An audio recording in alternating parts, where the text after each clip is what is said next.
Hello! Woo!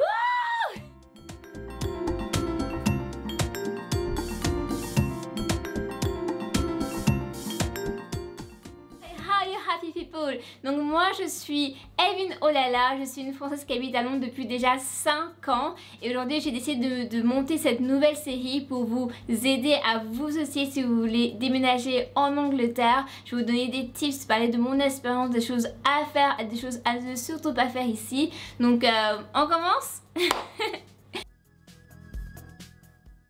Donc la chose dont je vais vous parler aujourd'hui, ce n'est pas de pourquoi j'ai quitté la France. Vous pouvez trouver la vidéo ici si vous voulez encore la regarder, ou si vous ne l'avez pas encore regardée, vous devez le faire. Donc ici en Angleterre, j'ai fait beaucoup de différents petits jobs. J'ai été au pair, nanny, vendeuse, réceptionniste, barista, commis et je pense que c'est tout. Non, hôtesse. Ouais, je pense que c'est tout. Donc j'ai fait beaucoup de différents jobs. Mon premier job, comme vous avez vu dans ma première vidéo, était au pair. C'est vraiment un job que je ne conseille à personne parce que moi, je ne l'ai pas aimé et j'ai aussi d'autres filles au pair que j'ai connues qui n'ont pas forcément aimé l'expérience en général. Donc au pair, c'est différent de nanny. Au pair, vous restez dans la maison, vous vivez avec la famille et pendant une année ou pendant les années que vous voulez, mais vous restez dans cette maison. Alors que lorsqu'on est nanny, on a la possibilité obviously de rentrer chez nous et de revenir pour regarder les enfants et de rentrer à la maison. Donc il y a une coupure, ce qui est complètement différent de au pair. Là, je n'ai pas apprécié mon expérience en tant que au pair, mais aussi il faut dire aussi qu'on m'a viré, donc donc quand on te vire, tu es obligé de partir quoi, tu pars. Mon deuxième job en Angleterre, c'était d'être commis. C'est quoi commis? Commis, c'est quand tu es dans un restaurant et que tu aides les serveurs à débarrasser les tables, etc. Donc ça, c'est ça mon travail. C'était pas un travail super chouette, mais il faut savoir que mon anglais était catastrophique. Donc c'était impossible de trouver un travail pour moi ailleurs que dans un restaurant. Voilà, je savais à peine parler, je comprenais à peine et surtout j'étais vraiment super complexée parce que j'avais j'ai toujours un très fort accent français quand je parle anglais, mais là c'était catastrophique et vous savez quand on parle une nouvelle langue on veut pas faire des erreurs et moi je voulais pas faire des erreurs et tout à parler anglais, du coup je me taisais beaucoup. Je regardais les gens comme ça et je souriais. Voilà. Je me demande encore comment j'ai fait pour voir mon premier interview tellement je pouvais même pas parler quoi. Je faisais même pour dire le mot, je sais pas, des mots super simples comme par exemple, même pour dire des mots super simples comme how are you, comment allez-vous, j'avais trop d'images, je trouvais ça trop compliqué, je savais pourquoi on dit ha. Bref. Et quand on m'est virée en tant que nanny, j'avais pas d'autre choix de sortir de la maison où j'étais étant donné que j'avais le logement avec eux et le travail. Donc je me suis retrouvée sans travail et sans logement. Avec les économies qui me restaient, j'ai donc décidé de louer un appartement à Trafford, mais ici il faut savoir que les appartements sont extrêmement chers, donc j'étais en colocation et je partageais ma chambre. J'ai payé je crois 344 pounds par mois, mais j'étais dans une grande chambre c'est vrai, mais je la partageais avec une personne que je ne connais pas et que je n'avais jamais vue.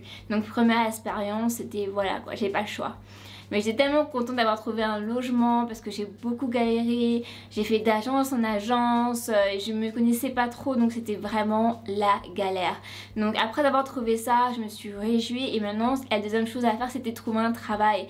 Et tout le monde me disait oui c'est facile de trouver un travail en Angleterre, faut juste que tu ailles déposer tes CV et voilà. Donc moi j'ai pris les CV que j'avais, catastrophique, j'imagine même pas le nombre d'erreurs que j'ai fait en anglais dans ces CV.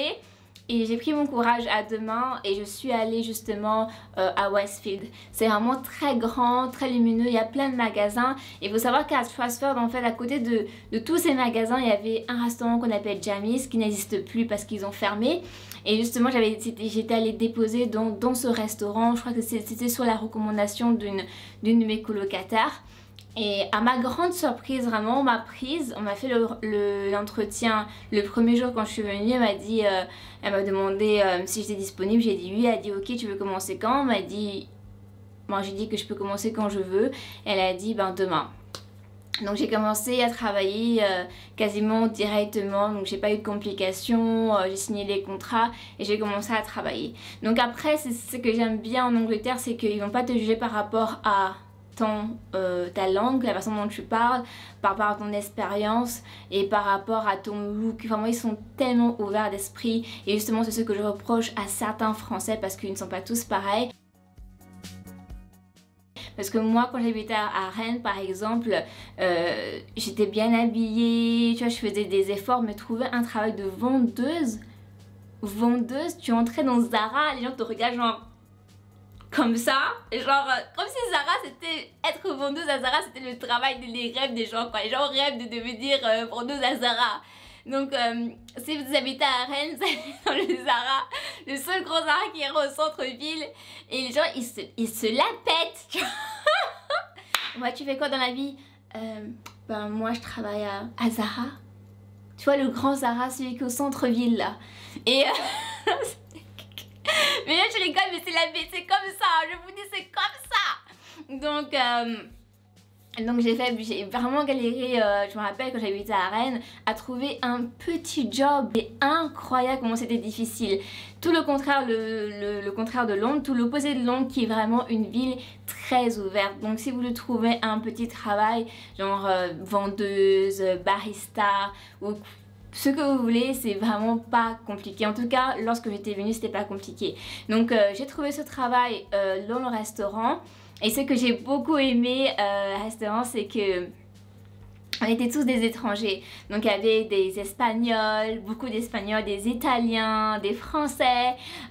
C'était vraiment super cool. Mais je crois qu'il y avait que 2 Français, moi et un autre ami français que j'avais rencontré là-bas. Donc j'ai tellement aimé, c'était super cool. Et les garçons étaient trop gentils avec moi. Bon, on se demande pourquoi, mais ils étaient très gentils avec moi, du coup c'était cool.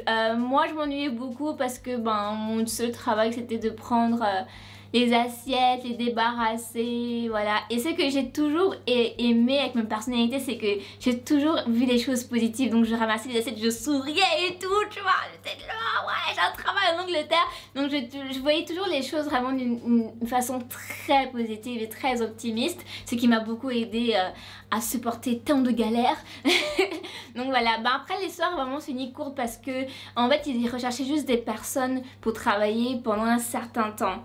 Et si par exemple ils voyaient que tu travailles bien ou vous avez besoin de plus d'employés, ils pouvaient t'engager. Donc moi ils m'ont engagé à la période de Noël, je crois que c'était de novembre à décembre. Après bon, ils m'ont pu rappeler. Enfin, c'est vraiment ça en Angleterre, c'est que tu peux trouver facilement quelque chose dans un restaurant, mais du jour au lendemain, ils peuvent juste comme ça ne plus te contacter. Et toi, tu dois comprendre automatiquement que tu n'es plus la bienvenue et tu ne vas pas au travail. Parce que moi, on m'a jamais appelé pour dire ton contrat est terminé, hein. Jamais. On m'a juste dit non, il n'y a plus de job, il n'y a plus d'heures, c'est bon. Du coup, après, j'ai compris que, ah, d'accord, je crois que j'ai plus de travail. En fait, ce que j'ai vraiment remarqué ici, c'est que les managers, quand ils prennent le temps pour vous faire l'interview, ils vont pas regarder à votre expérience, ils vont pas regarder aux choses qui vous manquent, ils vont plutôt regarder à votre positivité, votre manière d'agir, si vous êtes motivé pour travailler. C'est vraiment, ils regardent plus la motivation ici. Et moi, je suis personne, comme vous me voyez, je suis toujours en train de sourire, je dis oui, je suis capable et tout. Donc c'est ça qui m'a vraiment aidé justement ici à trouver le travail. Dans la prochaine vidéo, je vais vous parler de ma galère de logement. Non, franchement, faut que je vous raconte ça, On va rigoler, les sons, parce que on est en temps de confinement maintenant, donc on a besoin de rigoler, on a besoin de se marrer. Avant je pleurais parce que c'était dur à supporter. Maintenant que les années ont passé, je peux maintenant rigoler, donc on va rigoler. Donc vraiment demain je penserai à la nouvelle vidéo sur vraiment le logement, oh là là, ce logement en Angleterre. Donc voilà, merci encore beaucoup d'avoir regardé cette vidéo. Abonnez-vous, j'allais dire subscribe, abonnez-vous à ma chaîne et surtout laissez des commentaires, dites-moi ce que vous en pensez. Et si vous avez des questions sur Londres, sur moi ou peu importe, laissez des commentaires, j'ai besoin de votre avis, j'ai besoin de votre support. On est là pour faire un échange, d'accord? Du coup, j'ai besoin de votre échange. Donc voilà, n'oubliez pas surtout de partager et je vous souhaite une oh là là journée. Bye bye, merci. Wouh